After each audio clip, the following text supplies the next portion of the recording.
you guys construct this roster. Yeah. And 1996. Yeah. Right? I'm sure 95, 96 is a time that couldn't beat the Cowboys. Gosh, that was tough. It's a time that you'll never forget. Right. Right? Right. This team goes on and it wins a Super Bowl. Yeah. Break down, if you can, because I don't think people understand. Like we hear the cliche about how hard it is to win, yeah.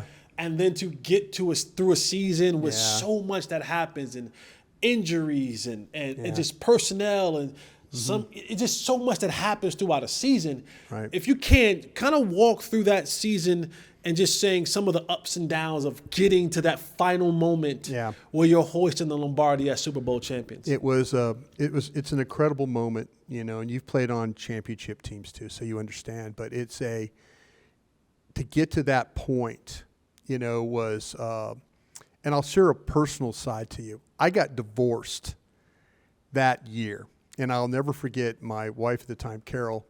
She signed the divorce papers there in Green Bay, and she goes, "Now go win the Super Bowl." And we did. We won, but she knew how hard.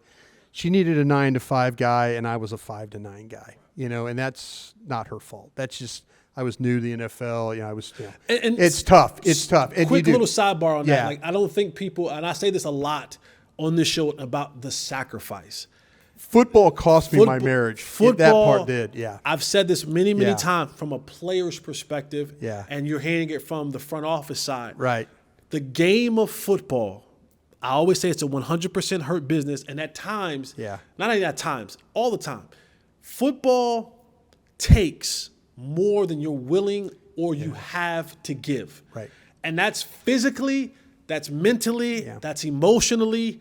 And there's so many things, my coach when I was with the Cowboys was Ray Sherman. Ray Sherman. Right? Yep. He lost a kid to suicide. Yeah. You know what I'm saying? Because you just can't be there. Tony Dungy. Yeah. I mean, there are sacrifices that are made from these men and women in these organizations that many people will never understand. And I'm not saying that to be like, oh, well, but just know, but while you guys are screaming and you think that you love this game or whatever sport that you're playing more than the people who literally give the blood, sweat, and tears to this game, I promise you, you don't. You don't. And you just heard a personal story where it was like. I've never said that. I've never said that on any podcast or show I've ever done, because to me it was, at the time when it happened, it was emotionally, it was really sad. Yeah. It was hard. It's sad now. But she said, she goes, when she signed it, she said, "Now go win that thing." Yeah. Because she knew how close we were to getting it. But and she knew that Super Bowl check would come out for her alimony. No, she got a nice Explorer out of the deal and a half of a house. But the thing was, to me, that season played out with Reggie and Sean Jones and Gilbert Brown, and and we played that thing out really, really well. Big Gilbert Brown. And so, but the thing that made the difference for us that year is Andre Rison.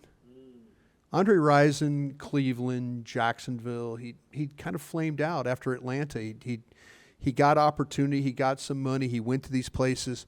We picked him up halfway through the season, and we were 8-0 in games he played. He was that and Desmond Howard. Desmond Howard was a preseason game away from getting cut to start the year. He was hurt. He had a hamstring problem the whole training camp. Didn't practice a lick. Threw him out there against Pittsburgh on the last preseason game. He returned a punt for a touchdown. We came back for the meeting the next day, and we're talking about, Mike Holmgren says, Desmond Howard's making the team as our punt returner. He went from being on the bubble to being the Super Bowl MVP at the end of the year. That's how sometimes personnel works. Howard, and then also with Rison, those guys were unbelievable in helping us.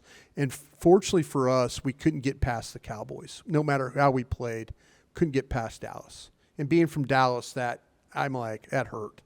I'm like, we got a good team, but they were better. And at the end, Dallas was they got too banged up at the end. They started losing players. They lost a game at Carolina at the end in the playoffs. Carolina's an expansion team. I'll never forget Bob Harlan, the president, the same Bob Harlan, his son, Kevin Harlan, who does a great job. Bob Harlan walks into where I was sitting, and he goes, "Man, we're going to get the Cowboys at home. We're going to get the Cowboys at home, finally." I go, "Mr. Harlan, we want Carolina to win. We want Carolina." Yeah. I go, "We haven't proven that we can beat Dallas at any level." And he goes, "You're right." And sure enough, Carolina beat Dallas and came to Lambeau that day for the championship, 9 below 0. We were rolling that day. But it was Dorsey Levens, Edgar Bennett, a lot of players that you were talking about. But as that season rolled on, it really was about Favre, White, what Desmond Howard did during the year, what Andre Rison did at the end of the year. Your team always evolves. And those mid-season pickups at the trade deadline are huge sometimes. Makes a difference of maybe you going forward and winning the thing or staying home. Yeah, man. And that championship, it's forever. That's crazy. That was in New Orleans, and I'll never forget because you always see the confetti flying and stuff, and you're literally standing there, and it's getting on your face and your clothes, and you really. And I was standing next to Fritz Shermer, who was the defensive coordinator at the time, and he looked at me and he goes, he's a lifer. He was a 40-year NFL guy, his first Super Bowl. And he goes, "Man," "I never dreamed it was going to be like this. I never would have believed it was going to be like this." And here I was, I'm a young guy, and I'm thinking, I'm going to go back and do this again, And the next year they went back, but I was in Philadelphia. I moved on to Philly. And, but yeah, it was that experience.